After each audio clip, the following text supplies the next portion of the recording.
Kita sudah belajar bahwa Yesus nanti akan datang pula dari surga, datang ke dalam dunia untuk kedua kalinya. Tapi kita belum tahu untuk apa dia datang kedua kalinya. Nah, Alkitab menyatakan dengan jelas dan secara konsisten beberapa kali bahwa Tuhan Yesus datang kembali yang kedua nanti adalah untuk menghakimi semua orang, baik orang yang hidup maupun orang yang mati. Dan itulah sebabnya di dalam pengakuan iman rasuli dikatakan, dan dari sana ia akan datang pula untuk menghakimi orang yang hidup dan orang yang mati.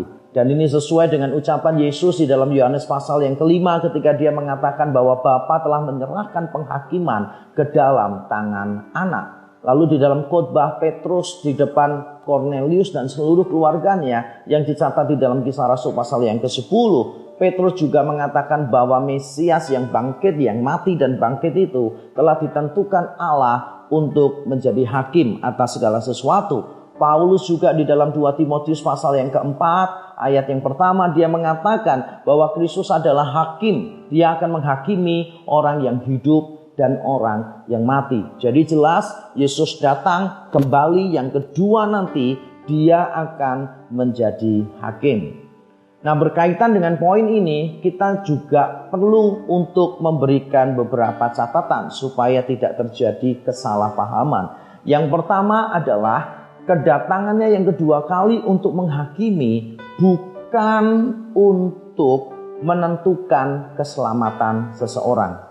Dia menghakimi iya, tetapi bukan untuk menentukan keselamatan seseorang. Karena nanti penghakimannya yang terakhir, dia nanti akan menghakimi semua orang berdasarkan perbuatan mereka. Misalnya di Matius pasal yang ke-16 setelah Tuhan Yesus memberikan tantangan, barang siapa mau mengikut aku, ia harus menyangkal diri, memikul salibnya dan mengikut aku. Dia bicara tentang kerelaan untuk memberikan hidup bagi dirinya, dan lalu dia menutup dengan penghakiman di akhir zaman, bahwa nanti ketika dia akan datang menghakimi di akhir zaman, maka dia akan menghakimi semua orang berdasarkan perbuatannya. Jelas ini tidak berkaitan dengan keselamatan, karena keselamatan kita tidak didasarkan oleh perbuatan. Efesus 2 ayat 8 dan 9 dengan jelas menegaskan bahwa keselamatan kita adalah kasih karunia Allah. Bukan usaha kita, bukan jerih lelah kita, bukan pekerjaan kita. Jadi kalau dikatakan Yesus nanti datang kembali yang kedua untuk menghakimi semua orang berdasarkan perbuatan mereka, maka itu tidak berbicara tentang keselamatan. Itu bicara tentang penghukuman bagi yang tidak percaya, dan itu bicara tentang kemuliaan pahala bagi orang yang percaya. Tapi sekali lagi, keselamatan bukan yang sedang dibicarakan.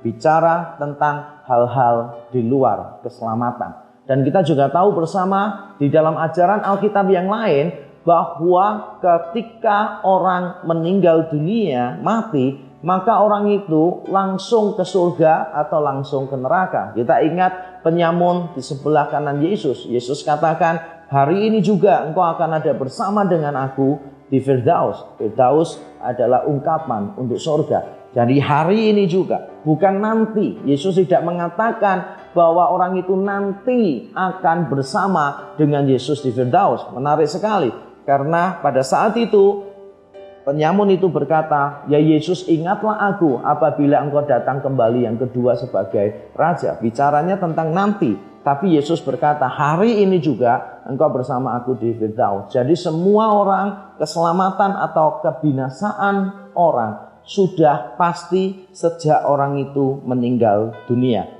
Yang percaya langsung ke surga, yang tidak percaya langsung ke neraka. Ajaran Alkitab sudah jelas tentang hal itu. Sehingga sekali lagi ketika dikatakan Yesus nanti datang kembali yang kedua untuk menghakimi semua orang yang hidup dan yang mati, itu tidak berkaitan dengan keselamatan. Yang kedua yang kita perlu perhatikan adalah pada saat Tuhan Yesus datang kembali untuk menghakimi, maka makna di dalamnya tidak selalu positif, tidak selalu sama positif atau sama negatif. Ada unsur positif, ada unsur negatif. Positifnya adalah untuk orang percaya. Dia datang untuk memberikan kemuliaan. Dia datang untuk memuliakan orang percaya. Dia datang untuk memberikan pahala untuk orang-orang yang percaya. Dan itulah yang diyakini oleh Paulus di dalam 2 Timotius pasal yang keempat. Paulus mengatakan, aku telah mengakhiri pertandingan dengan baik, aku telah memelihara iman dan aku telah melewati garis akhir. Dan Paulus menambahkan, dan sekarang tersedia bagiku mahkota kehidupan yang akan diberikan kepada semua orang yang percaya kepada Yesus Kristus. Pada hari hakim, segala hakim itu akan datang kembali yang kedua. Jelas ini bermakna positif untuk orang yang percaya.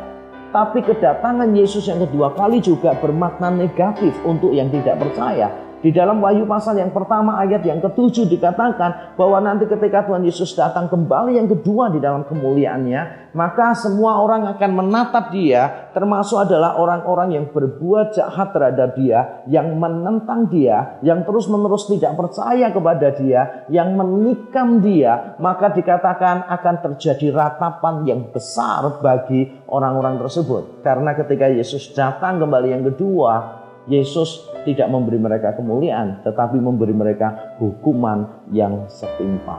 Dan itulah makna dari Yesus akan datang kembali untuk menghakimi orang yang hidup dan yang mati. Tuhan memberkati kita.